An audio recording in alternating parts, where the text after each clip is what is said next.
কালনায় তৃণমূল কংগ্রেসের উন্নয়নের পাঁচালী কর্মসূচি চাটাই বৈঠকে মানুষের সঙ্গে সরাসরি জনসংযোগ। মুখ্যমন্ত্রী মমতা বন্দ্যোপাধ্যায়ের শাসনকালের গৌরবোজ্জ্বল 15 বছরের রাজ্য সরকারের জনমুখী উন্নয়নমূলক কর্মসূচিগুলিকে মানুষের সামনে তুলে ধরতে ইতিমধ্যেই রাজ্য জুড়ে শুরু হয়েছে উন্নয়নের পাঁচালী কর্মসূচি। সে ধারাবাহিকতায় রবিবার পূর্ব বর্ধমান জেলার কালনা পৌরসভার 14 ও 15 নম্বর ওয়ার্ডে চাটাই বৈঠকের মাধ্যমে মানুষের সঙ্গে সরাসরি জনসংযোগে অংশ নিল তৃণমূল কংগ্রেস। এই কর্মসূচির উদ্যোগ নেন আইএনটিটিইউসি পূর্ব বর্ধমান জেলা সভাপতি সন্দীপ বসু। কালনা শহরের বিভিন্ন স্থানে আয়োজিত এই চাটাই বৈঠকে মুখ্যমন্ত্রী মমতা বন্দ্যোপাধ্যায়ের 15 বছরের শাসনকালে শিক্ষা, স্বাস্থ্য, সামাজিক সুরক্ষা, নারী ক্ষমতায়ন সহ একাধিক জনকল্যাণমূলক প্রকল্পের কথা সাধারণ মানুষের সামনে তুলে ধরা হয়। পাশাপাশি কেন্দ্রের বিজেপি সরকার বিগত কয়েক বছরে সাধারণ মানুষের জন্য কী ধরনের কাজ করেছে বা করেনি সে বিষয়েও আলোচনা করা হয় কর্মসূচিতে। তুলনামূলক বিশ্লেষণের মাধ্যমে রাজ্য সরকারের উন্নয়নের চিত্র মানুষের কাছে আরও স্পষ্ট করে তুলে ধরার চেষ্টা করা হয়। এদিনের কর্মসূচিতে বক্তব্য রাখতে গিয়ে আইএনটিটিইউসি জেলা সভাপতি সন্দীপ বসু বলেন, মুখ্যমন্ত্রীর নির্দেশ অনুযায়ী আমরা উন্নয়নের পাঁচালী নিয়ে মানুষের দোরগোড়ায় পৌঁছেছি। রাজ্য সরকার কিভাবে মানুষের পাশে থেকেছে তা সরাসরি মানুষের সঙ্গে আলোচনা করাই এই কর্মসূচির মূল উদ্দেশ্য।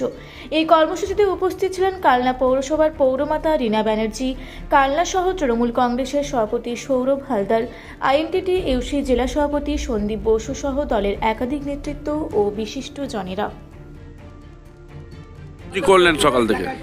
আপনারা জানেন যে আমাদের বাংলার মাননীয় মুখ্যমন্ত্রী 15 বছরের যে গৌরবোজ্জ্বল বাংলা উনি আমাদের বাংলাভাষীকে দিয়েছেন, সেই তার বার্তা নিয়ে এবং সেই বিষয়টা নিয়ে আমরা দলের নির্দেশ মতো উন্নয়নের পাঁচালী যে কর্মসূচি, সেই কর্মসূচিতে নেমেছি।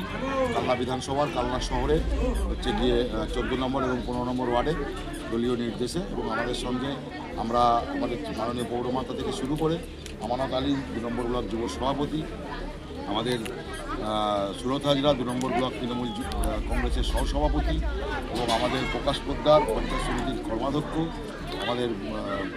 আমাদের সঙ্গে গোড়াদা রয়েছে, গোড়া পাঠক কালনা শহরের আমাদের বর্ধমান জেলার সেক্রেটারি, অঞ্জন চ্যাটার্জি আইএনটিটিইউসির ভাইস প্রেসিডেন্ট জেলার, আমাদের পরিমল মণ্ডল। আজকে থেকে কি শুরু হলো বর্ধমান কালনা বিধানসভার? আজকে থেকে শুরু হলো কালনা বিধানসভাতে, আজকে এইখান থেকে শুরু করা হলো এবং আরও 15-14 দিন বা 15-16 দিন মধ্যে 1 মাস ব্যাপী এই কর্মসূচি চলবে। মূলত কি বোঝাচ্ছেন, মানে মানুষের কাছে এসে কি বিষয়টা করছেন? বোঝাচ্ছি বলতে কোনো বোঝাচ্ছি কিছু না, আমরা মানুষকে কিছু বোঝাচ্ছি না। আমরা বিগত 15 বছর ধরে বাংলার মাননীয় মুখ্যমন্ত্রী কি মানুষের জন্য কাজ করেছেন সেই তালিকা মানুষের কাছে গিয়ে তুলে ধরছি, এবং শুধু তাই নয়, আমরা মানুষকে এটা জানান দিচ্ছি যে 14 সাল থেকে একটি সরকার ভারতবর্ষে আছে, তার তো কোনো উন্নয়নমূলক কোনো বার্তা নেই, শুধু ধর্মীয় সুষ্ঠুতা দিয়ে তারা রাজনীতি করেন। আর বাংলার মামাটি মানুষের নেত্রী, মামাটি মানুষের সরকার যিনি চালনা করছেন, তিনি সর্বধর্ম সম্বলিত একটি সরকার, যিনি যেখানে সব ধর্মের জন্যই সেখানে উন্নয়ন করেছেন, এবং কি উন্নয়ন করেছেন সেই বার্তা মানুষের কাছে তুলে ধরছে। মানুষ প্রচণ্ড পরিমাণে খুশি, এবং যেখানেই যাচ্ছি মানুষের একটা আলাদা উন্মাদনা পাচ্ছি, মানুষের একটা উৎসাহ পাচ্ছি যে তৃণমূল কংগ্রেসের নেতারা আসছেন বা তৃণমূল কংগ্রেসের লোকেরা আসছে মমতা বন্দ্যোপাধ্যায়ের বার্তা নিয়ে। তো সেই কারণে মানুষের একটা আলাদা উচ্ছ্বাস রয়েছে। তো আগামী 2026-এর নির্বাচন মানুষ ইতিমধ্যেই আমরা একটু যতটুকু ঘুরছি তাতে করে বুঝতে পারছি, মানুষের চোখে মুখে পরিষ্কার যে কোন এই এসআইআর থেকে শুরু করে হচ্ছে গিয়ে মিথ্যে প্রতিশ্রুতির যে সরকার, এই সরকারকে তারা কোনোভাবেই বাংলাতে ঠাঁই পাবে না তারা কোনোদিনও। আগামী দিনে বিধানসভা নির্বাচনে বিজেপির ফল মারাত্মক খারাপ হবে, সেটা পরিষ্কার। এটা কি সারাদিন ব্যাপী আপনাদের কর্মসূচি থাকছে না? সারাদিন ব্যাপী চলবে, এখন চললো। আচ্ছা, এখন চললো দলীয় নির্দেশে। আমাদের সকলের প্রিয় নেতা অভিষেক বন্দ্যোপাধ্যায় আমাদের নির্দেশ দিয়েছেন যে পথে নামতে হবে, মানুষের কাছে যেতে হবে, মানুষের কাছে যাচ্ছি, জনসংযোগ তৈরি হচ্ছে। আমাদের এখানে উন্নয়নের পাঁচালী মমতা বন্দ্যোপাধ্যায় 15 বছরে যা উন্নয়ন করেছে তা আমরা বই আকারে সাধারণ মানুষের কাছে নিয়ে আসছি, এবং আমাদের দলীয় নির্দেশে আমাদের 4টে বুথব্যাপী যে আমাদের উন্নয়নের পাঁচালী কর্মসূচি দিয়েছে, তা আমাদের এখানে 3 নম্বর পাড়া বৈঠক আমাদের 14 নম্বর ওয়ার্ডের 199 পাটে সম্পূর্ণ হলো। সকাল থেকে কি করলেন আপনারা? সকাল থেকে প্রথমে আমাদের মন্দির রয়েছে এখানে, আমাদের এই ওয়ার্ডের 14 নম্বর ওয়ার্ডের জগন্নাথতলা মন্দির, সেখানে পুজো দিয়ে আজকে আমাদের প্রথম অনুষ্ঠানের শুভ সূচনা হয়।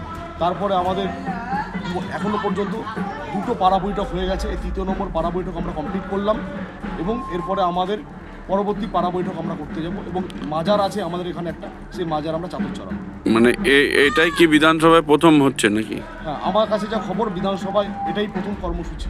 এটা মানে আপনারা এটা কি টিম ভিত্তিক ভাগ আছে নাকি বিষয়টা? হ্যাঁ, দল থেকে বিধানসভাতে প্রতিটা বিধানসভাতে 3টে করে টিম ভাগ করে দিয়েছে, প্রতিটা টিমে 5জন 6জন করে আছে। আচ্ছা, এইটা আপনাদের বি টিমের নাকি বিষয়? আমাদের দ্বিতীয় নম্বর নাম্বার 2 এর লিডার হচ্ছে, টিম লিডার করা হয়েছে সন্দীপ বসুকে।